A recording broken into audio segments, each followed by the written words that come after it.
അത് iPhone 12 pro ആണ്. 512 GB ഒക്കെ സ്റ്റോറേജ് വരുന്നതാണ്. ക്ലീൻ പീസ്, വൃത്തിയുള്ള പീസ് എന്ന് പറഞ്ഞാൽ ഇതൊക്കെയാണ്. അപ്പൊ നിങ്ങൾ വാങ്ങുന്ന പൈസക്ക് നല്ല ഗുണനിലവാരം ഉണ്ടാവും അല്ലെ. ഇത് എത്ര വരുന്ന റേറ്റ്?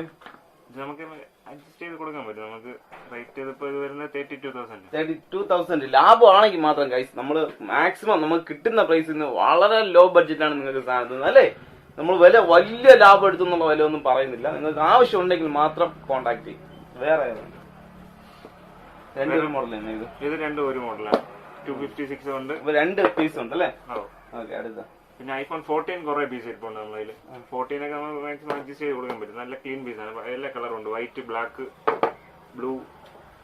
എന്തായാലും സ്റ്റാർട്ടിംഗ് എത്ര സ്റ്റാർട്ടിംഗ് പ്രൈസ് എത്ര? സ്റ്റാർട്ടിംഗ് 28 തൊട്ട് സ്റ്റാർട്ടിംഗ്. 28 ഐഫോൺ 14 അല്ലേ. ഐഫോൺ 14 ഇത് അത് ഐഫോൺ 13 വാറന്റി ഉള്ളതാണ്. ഇത് വാറന്റി ഉള്ള അല്ലേ.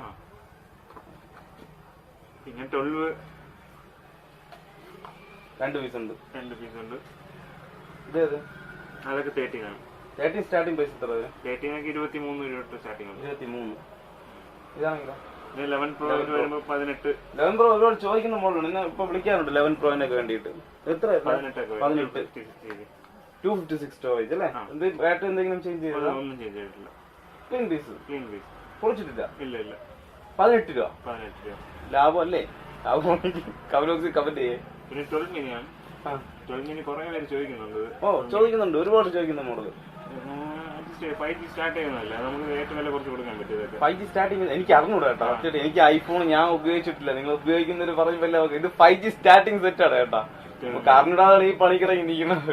16,500 കൊടുക്കാം. 16,500 5G ഐഫോണിന്റെ 5G 16,500 രൂപയ്ക്ക്. അപ്പൊ മറ്റേ 30 മിനിയാ.